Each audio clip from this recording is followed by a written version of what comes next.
Yo, what's up, everybody? Listen, this is Tim Swain. I cannot contain my excitement because I'm here with a Pan-African pioneer talking about raising the bar, the chocolate bar.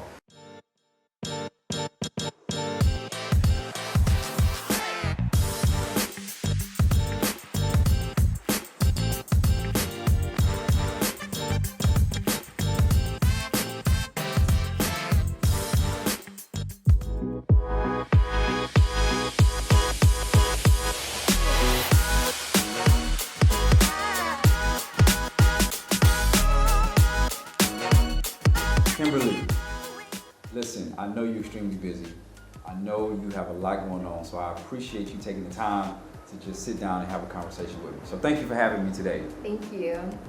When I told you off camera that you guys have been on my list for about 7 to 8 months, so to sit down and have a conversation with you is amazing. I'm a chocolate fan.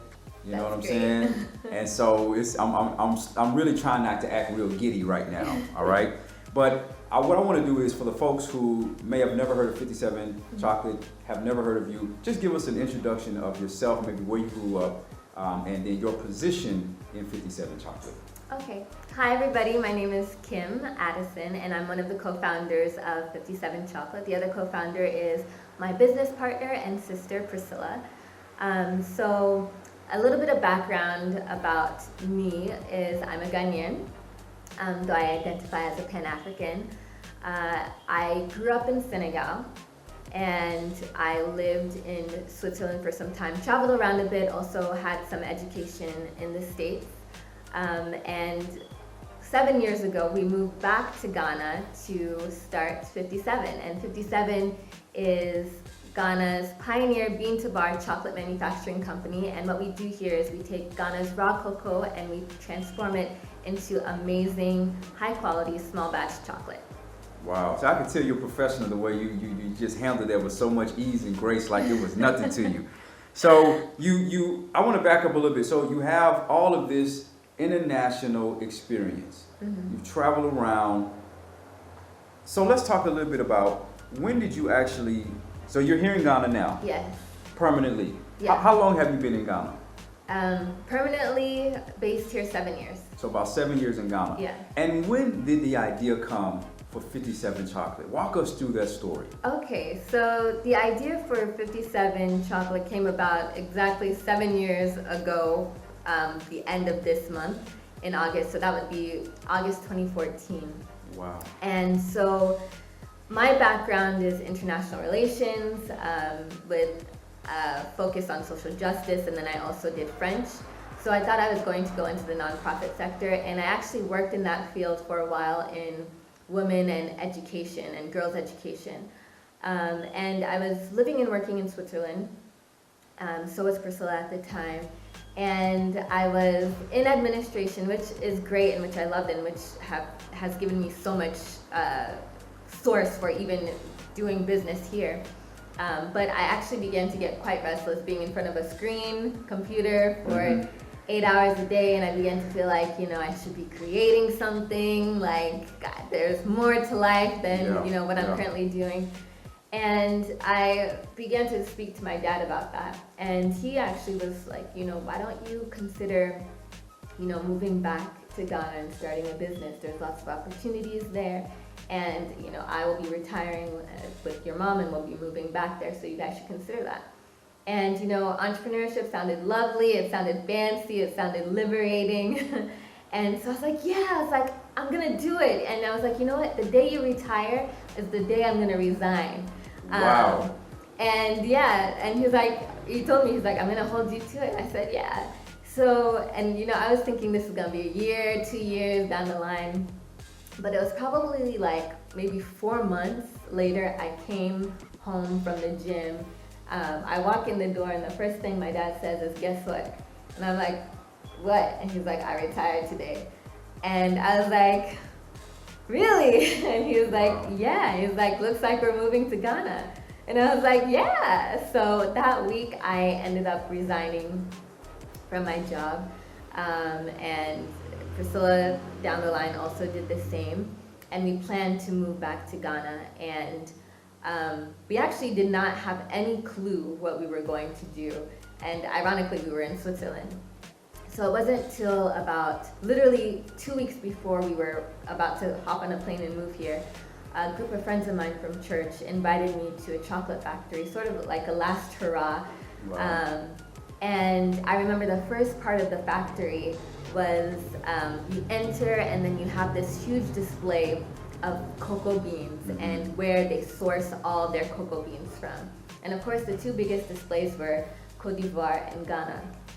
And you know, having been in Switzerland for the last 8 years, it never really, and eaten a lot of chocolate, I never gave really much thought to, you know, where what I was eating came from.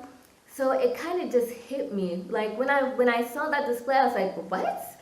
You know, because when we would go back home to Ghana, people would like beg us, you know, to bring back Swiss chocolate. Yes, yeah. You know, people would like, you know, bring me some of that good stuff, some of that Swiss chocolate. And so I was like, all these years, you know, we've been carrying Swiss chocolate made with Ghana's cocoa back to Ghana. Shouldn't it be the opposite? Shouldn't it be like when I'm coming to Ghana, it should be people from Switzerland asking me to bring them some amazing chocolate? So I remember like stealing a bean from the display and being like, this is the idea, this is what we're gonna do. And I got home and I spoke to Priscilla about it and she was on board. And that same day we actually booked a chocolate training, I think a month later. So we were gonna fly out to Ghana in 2 weeks, but a month later we would fly back to Europe to do one of our first chocolate trainings. And that's how the idea came, and here we are 7 years later. You guys are serious. You know, I hear this story a lot.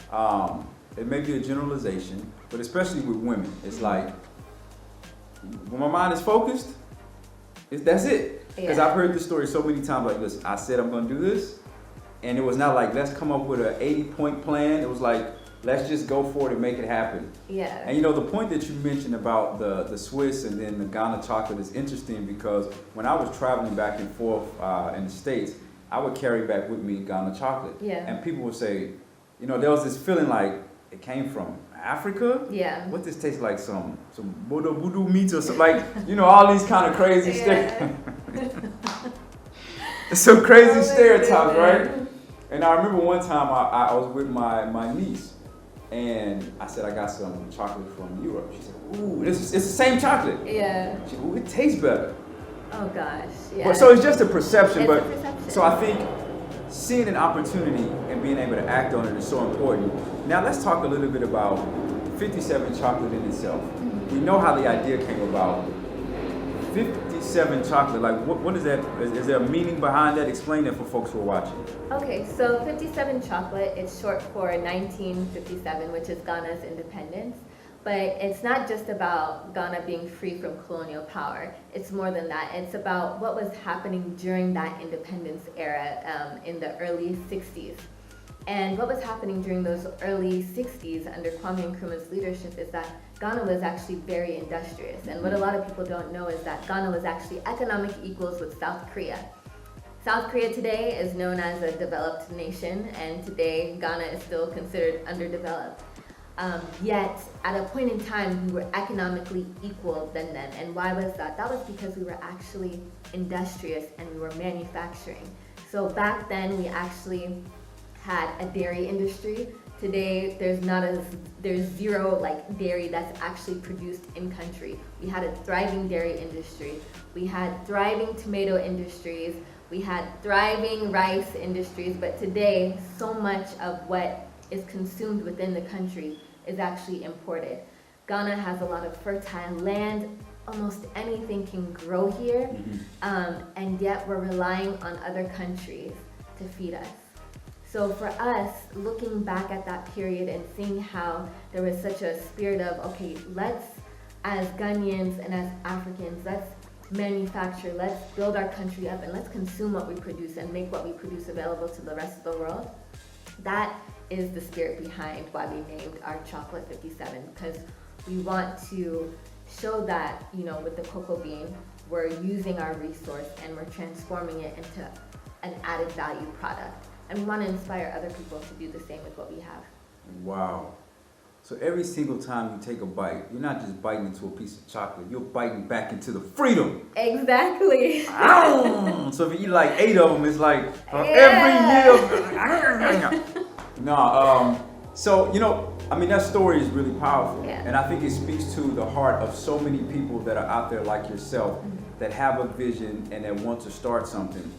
And, to hear about just the vision of you and your sister and the support of your parents is really, really, really encouraging to hear. So, and we know that oftentimes that, this is like the amazing fun part. We have the idea, we're doing it, it's great. So you come to Ghana, you start 57 Chocolate.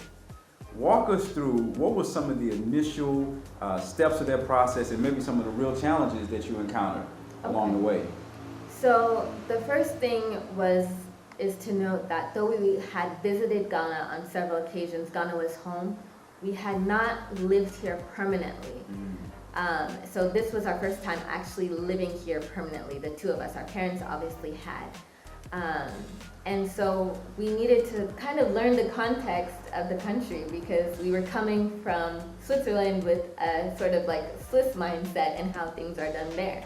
And if you don't adapt and you expect things to be done as efficiently as they are in Switzerland and you come here, you'll be in for the shock of your life and in for a lot of disappointment and, impatience. So we had to learn the context of the country and we had to start speaking to people in the field, both in Ghana and out of Ghana. So we traveled around, we spoke to cocoa farmers, we sent emails and we made calls to people who we admired in the industry, both locally and abroad. And so that was the first thing. Then we had to start learning. So we came back in 2014. The idea came to us in 2014, but our first batch of chocolate was produced in 2016. So that's like a 1.5 year gap. And that's because we did not have any chocolate background. So we had to spend time learning everything that we now know and practicing what we now know. So that was the initial phase. And some of the challenges we faced, honestly, were that a lot of people didn't believe in our idea. A lot of people told us that it was impossible. Especially to start making chocolate on a small scale, they told us that, hey, you're gonna need land in Tema free zone, and how do you expect to do that? You're gonna need this and this and that. So and then a lot of people were kind of confused as to, you were educated in the States, why are you coming back here? Like, go get an office job in the States and, make all that money and all of that. So we had that also. And then also in terms of sourcing equipment, what we needed wasn't available locally. So we would have to import machinery, and that's expensive.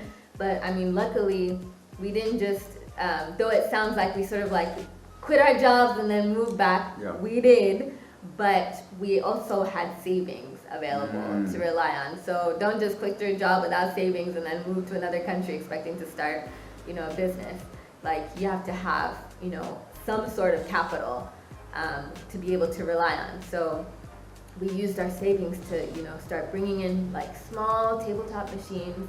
And then another challenge, aside from just having access to, different resources we needed, was when we did have some of the machines, we were experimenting and starting off in the era of like Doomsor.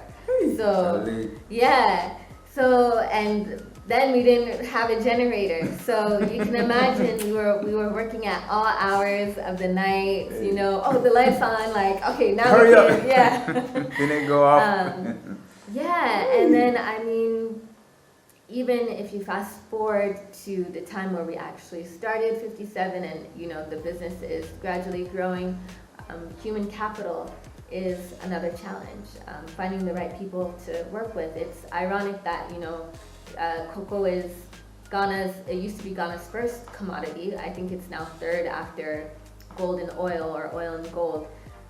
There's no real training school for chocolate, so we're bringing in people just like ourselves, actually, and that's the beauty of it, is we found people and he trained them. But even a lot of people will tell you that finding reliable people and faithful people in terms of working in business, it can be quite a challenge here.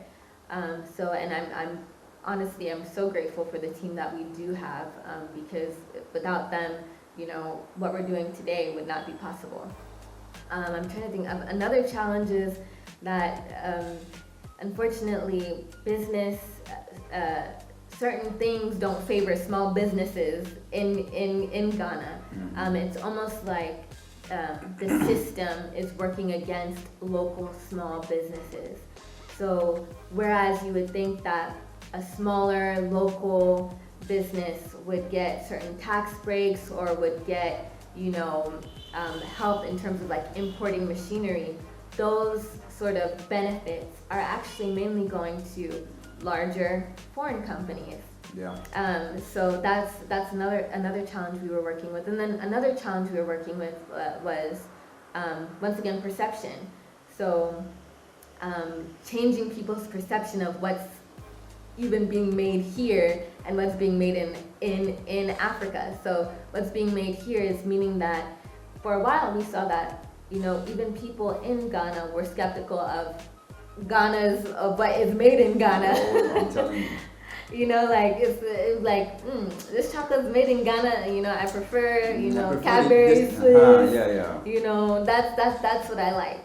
And then equally on the flip side, for other people, this is coming from Africa. Are you sure it's coming from Africa? Do I really want to try it? So like changing people's perception of what made in Ghana is, or made in Africa actually, because when you look at made in Africa, people automatically assume bad packaging. Yes. Poor quality, not made well, to like be very careful with it. All the crazy stereotypes. So and that's what we're still doing, to this day. We want to show people that hey, like amazing quality luxury can also come from the continent.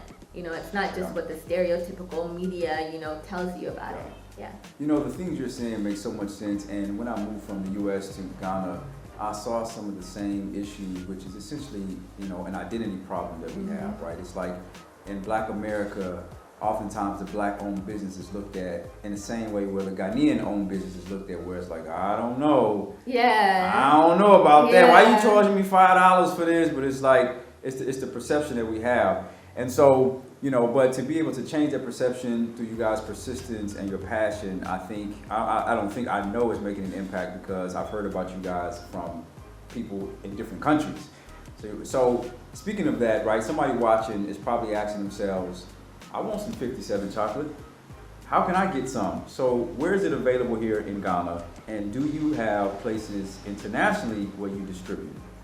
Yes. So you can get it locally in Ghana. We have a few local retailers. So you can get it at the Ad Pharma Pharmacy at Move and Pick Hotel. You can also get it at Ban Bean at Shiashi. And you can also find us at Thrive Whole Foods in East Legon. And then you can also contact us directly. You can visit our website, 57chocolategh.com, and you can order directly from us. And in the States, we have a few retailers as well, which are also listed on our website if you go to our stockist page.